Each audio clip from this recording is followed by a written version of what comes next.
Imagine putting a cat inside a box.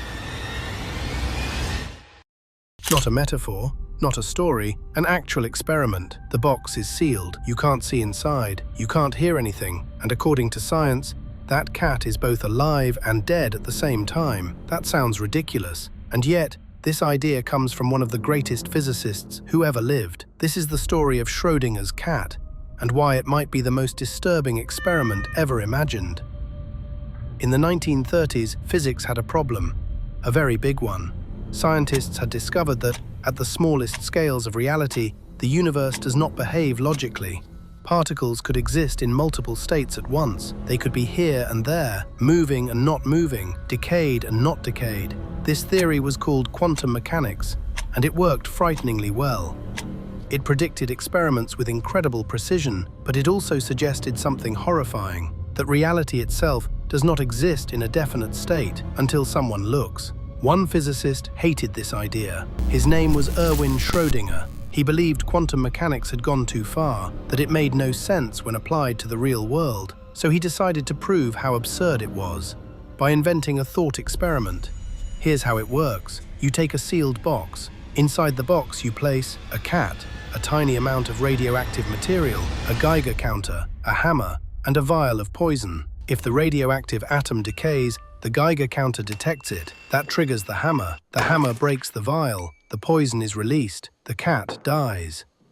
If the atom does not decay, nothing happens. The cat lives. So far, this seems simple, but now comes the problem. Radioactive decay is a quantum event. It has no definite outcome until it is measured. According to quantum mechanics, before observation, the atom is both decayed and not decayed at the same time, which means before you open the box, the poison is released and not released. The cat is alive and dead simultaneously. Let that sink in. Not, we don't know if the cat is alive or dead, but the cat literally exists in both states at once, alive, dead, until someone opens the box, until someone observes.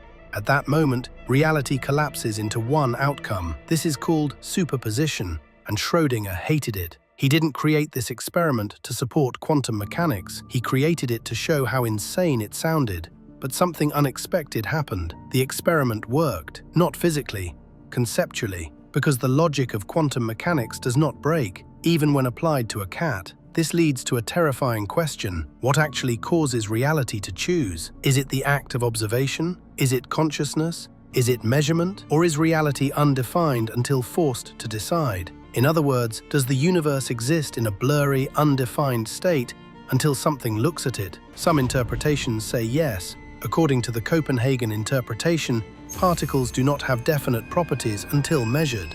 Reality is probabilistic. Observation doesn't reveal reality, it creates it. Others disagree. Some physicists believe all outcomes happen. In this view, when you open the box, the universe splits. In one universe, the cat lives. In another, the cat dies. Both are real. You just experience one of them. This is known as the many worlds interpretation, which means that somewhere out there is a universe where that cat never died, and another where it always did. And this is where Schrödinger's cat stops being about a cat, because quantum mechanics isn't just theory. It's the reason modern technology exists. Transistors, lasers, MRI scanners, and now, quantum computers, machines that rely on superposition, on being in multiple states at once, just like the cat. But here's the most uncomfortable part. The experiment was never meant to be real. No one has ever put a cat in a quantum superposition, but we have done this with molecules, with atoms, with systems large enough to almost see.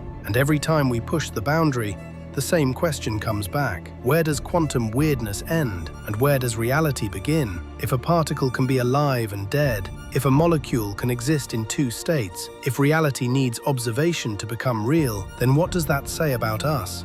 The real problem is observation. In everyday life, we assume things exist, whether we look at them or not. A chair is a chair. A tree is a tree. A cat is either alive or dead. End of discussion. But quantum mechanics challenges that assumption. At the deepest level of reality, properties are not fixed. They exist as probabilities. Only when a measurement is made does one outcome become real.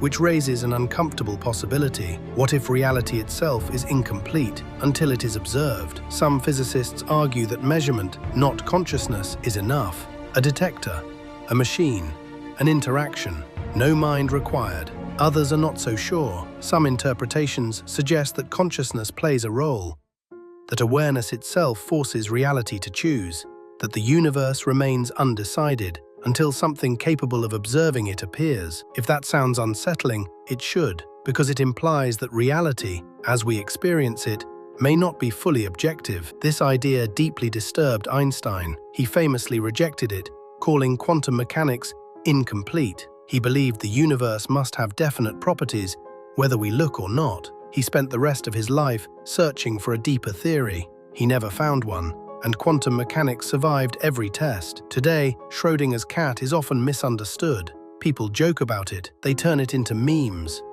They treat it like a quirky paradox, but it was never meant to be funny.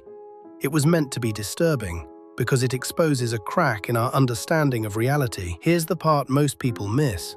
Schrödinger's cat is not saying, cats can be alive and dead. It's saying, if quantum mechanics is correct, then our everyday intuition about reality is wrong. Very wrong. In laboratories around the world, scientists now create superpositions on purpose. They place particles in multiple states, they keep them isolated, they delay observation, and the longer they succeed, the more the universe behaves like Schrödinger's box. Undefined, probabilistic, unsettled. So where is the boundary? At what point does something stop being quantum and start being real? Is it size, complexity, temperature, interaction with the environment? This problem is known as the measurement problem, and to this day, no one has solved it, which means we do not fully understand how reality becomes reality. We only know that observation matters, and that before observation, things are not what we think they are. The cat was never the point. The box was never the point. The point was this: reality might not exist in a single definite state until something forces it to. And every time you observe the universe, you may be doing more than just looking. You may be choosing. So the next time you hear about Schrödinger's cat, remember this: the experiment was designed to show how absurd quantum mechanics was. Instead, it revealed something far worse: that the universe does not care about common sense, that certainty is an illusion, and that in some strange way, reality waits.